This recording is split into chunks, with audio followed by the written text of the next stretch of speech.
Assalamualaikum warahmatullahi wabarakatuh. Selamat pagi teman-teman informatika. Bagaimana kabarnya hari ini? Pada pertemuan pertama kali ini, kita akan membahas tentang pengenalan sistem operasi. Subbab yang akan kita bahas nanti adalah mengapa mempelajari sistem operasi, kemudian ada definisi sistem operasi, kemudian ada pengertian sistem operasi yang dilihat dari berbagai sudut pandang, kemudian sejarah perkembangan, dan yang terakhir ada sasaran sistem operasi. Oke, langsung saja kita masuk ke materi yang pertama, yaitu mengapa mempelajari sistem operasi. Setelah lebih dari 60 tahun sejarah perkomputeran, telah terjadi pergeseran yang signifikan dari peranan sebuah sistem operasi. Coba kalian perhatikan tabel perbandingan antara sistem dahulu dengan sistem yang sekarang. Secara sepintas terlihat bahwa telah terjadi perubahan sangat drastis dalam dunia teknologi informasi dan ilmu komputer. Hal yang paling terlihat secara kasat mata adalah perubahan pengecilan fisik yang luar biasa. Penggunaan memori dan disk pun meningkat dengan sangat tajam. Memori dan disk, terutama setelah multimedia mulai dimanfaatkan sebagai antarmuka interaksi. Saat dulu, setiap arsitektur komputer memiliki sistem operasi tersendiri. Jika sekarang ini telah terjadi penciutan arsitektur yang luar biasa, dengan sendirinya menciutkan jumlah variasi sistem operasi. Hal ini ditambah dengan tren sistem operasi yang dapat berjalan di berbagai jenis arsitektur. Terlepas dari perubahan tersebut, banyak aspek tetap sama seperti dahulu. Komputer dulu menggunakan model arsitektur von Neumann, dan demikian pula model komputer abad sekarang. Aspek pengelolaan sumber daya sistem operasi seperti proses, memori, input atau output, berkas, dan seterusnya masih menggunakan prinsip-prinsip yang sama. Kemudian kita masuk ke dalam definisi sistem operasi. Jika kita lihat pada gambar sebelah kiri, sebuah sistem komputer dapat dibagi ke dalam beberapa komponen utama. Yang pertama ada user atau pengguna, perangkat keras atau hardware, dan perangkat lunak atau software. Para pengguna atau user ini merupakan pihak yang memanfaatkan sistem komputer. Nih, para pengguna yang memanfaatkan sistem komputer. Para pengguna di sini bukan saja manusia, namun mungkin berbentuk program aplikasi lain ataupun perangkat komputer lain. Perangkat keras atau hardware, perangkat keras ini berbentuk benda yang dapat dilihat dan disentuh. Jadi perangkat kerasnya ini merupakan inti dari sebuah sistem. Inti dari sebuah sistem serta penyedia sumber daya atau resource untuk keperluan komputasi. Di antara para pengguna dan hardware atau perangkat keras, terdapat sebuah lapisan yang disebut dengan perangkat lunak atau software. Secara keseluruhan, perangkat lunak membantu para pengguna untuk memanfaatkan sumber daya komputasi yang disediakan oleh perangkat keras. Perangkat lunak secara garis besar dibagi menjadi dua, yaitu program aplikasi dan sistem operasi. Program aplikasi ini merupakan perangkat lunak yang dijalankan oleh pengguna. Jadi berkaitan langsung, berhubungan langsung dengan pengguna untuk mencapai tujuan tertentu. Umpamanya, kita menjelajah internet dengan menggunakan aplikasi browser atau mengubah atau mengedit sebuah berkas dengan aplikasi editor. Sedangkan sistem operasi dapat dikatakan merupakan sebuah perangkat lunak yang membungkus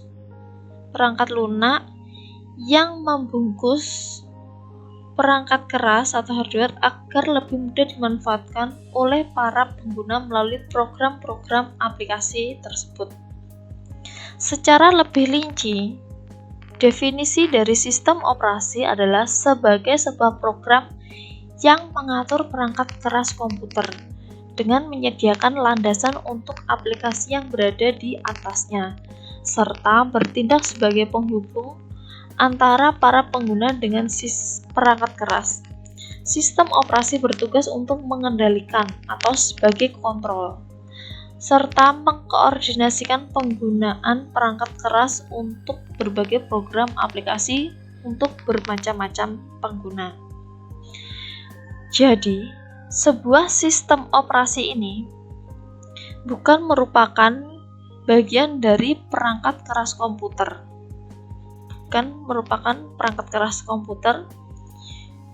Dan juga bukan merupakan bagian perangkat lunak aplikasi komputer. Ini bukan juga. Apalagi tentunya juga bukan merupakan bagian dari para pengguna atau user. Kemudian selanjutnya kita masuk pengertian sistem operasi yang dilihat dari berbagai sudut pandang. Di sini ada tiga, dikategorikan menjadi 3 sudut pandang, yaitu yang pertama ada pengguna. Dari sudut pandang pengguna, sistem operasi merupakan sebagai alat untuk mempermudah penggunaan komputer. Dalam hal ini, sistem operasi seharusnya dirancang untuk mengutamakan kemudahan penggunaan dibandingkan mengutamakan kinerja ataupun utilisasi sumber daya. Sebaiknya dalam lingkungan berpengguna banyak atau multi-user, sistem operasi dapat dipandang sebagai alat untuk memaksimalkan penggunaan sumber daya komputer. Akan tetapi, pada sejumlah komputer, sudut pandang pengguna dapat dikatakan hanya sedikit atau tidak ada sama sekali. Kemudian yang kedua, dari sudut pandang sistem. Sistem operasi dapat dianggap sebagai alat yang menempatkan sumber daya secara efisien atau yang disebut resource allocator. Sistem operasi sebagai program pengendali atau kontrol program.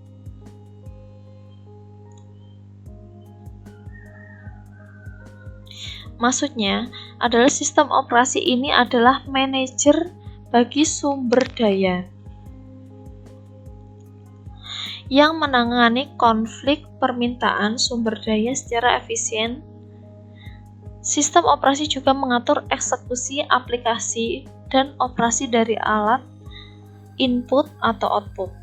Makanya sistem operasi disebut sebagai kontrol program. Yang ketiga, dari sudut pandang tujuan dari sistem operasi. Sistem operasi dapat dipandang sebagai alat yang membuat komputer lebih nyaman digunakan atau convenient untuk menjalankan aplikasi dan menyelesaikan masalah pengguna. Tujuan lain sistem operasi ialah membuat penggunaan sumber daya yang lebih efisien. Kemudian kita masuk ke dalam sejarah perkembangan dari sistem operasi. Di sini sistem operasi sejarahnya dikelompokkan menjadi 4, yaitu generasi pertama rentang waktu tahunnya yaitu 45 sampai 1955. Pada generasi yang kedua rentang tahun 1955 sampai 1965. Kemudian yang generasi ketiga rentang tahunnya 1965 sampai 1980. Kemudian generasi keempat adalah pasca 80-an. Kita akan bahas satu persatu dari keempat generasi ini. Ini adalah generasi yang pertama. Di sini, di generasi yang pertama nih, komputer belum mempunyai sistem operasi. Komputer mekanik diganti dengan sistem komputasi elektronik. Untuk menjalankan komputer generasi yang pertama ini, sistem komputer diberi instruksi yang harus dikerjakan secara langsung. Bisa dilihat, ini adalah gambaran dari komputer generasi yang pertama. Kemudian, selanjutnya kita masuk ke generasi yang kedua, yaitu rentang waktu 1955 sampai 1965. Pada generasi yang kedua ini diperkenalkan batch processing system yang membantu komputer dalam mengerjakan job-job yang mana job dikerjakan secara bersamaan dalam satu rangkaian yang dieksekusi secara berurutan. Pada generasi ini, sistem komputer belum dilengkapi sistem operasi. Belum adanya sistem operasi yang disebutkan secara spesifik, tetapi beberapa fungsi sistem operasi telah ada. Ini adalah penggambaran untuk sistem operasi generasi kedua, dan sistem operasi yang dijalankan pada generasi yang kedua adalah sistem batch IPSYS. Kemudian kita masuk ke dalam generasi yang ketiga. Komputer pada generasi yang ketiga ini sangat berkembang pesat. Di sini sistem operasi dikembangkan untuk melayani banyak pemakai sekaligus. Karena di tahun ini user atau pengguna telah melakukan interaksi melalui komputer secara online. Di sini sistem operasi menjadi multi-user atau digunakan banyak pengguna sekaligus, dan multi-programming, melayani banyak program sekaligus. Yang terakhir ada generasi keempat, yaitu pasca 80-an. Pada generasi keempat, sistem operasi digunakan untuk berinteraksi di dalam jaringan. Dan juga sudah menggunakan Graphical User Interface atau GUI, yaitu antar muka komputer yang berbasis grafis yang sangat nyaman. Nah, ini untuk gambaran kontur komputer pada generasi keempat.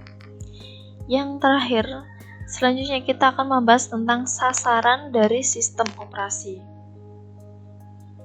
Di sini ada 3 sasaran sistem operasi. Yang pertama ada kenyamanan, efisiensi, dan mampu berevolusi.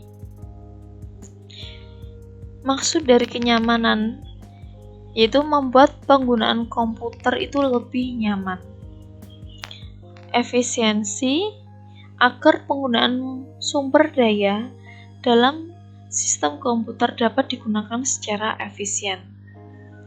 Kemudian yang ketiga, mampu berevolusi. Dalam membangun sistem operasi, dimungkinkan untuk lebih mudah dalam pengembangan, pengujian, serta penggunaan sistem yang baru. Oke. Sekian dulu dari penjelasan pengenalan sistem operasi. Mungkin nanti kalau seumpamanya ada teman-teman mahasiswa informatika yang ingin bertanya, silahkan bertanya melalui forum chat yang ada di aplikasi Moodle. Semoga video pembelajaran kali ini bermanfaat dan mudah dimahami. Saya akhiri dulu. Sekian, wassalamualaikum warahmatullahi wabarakatuh.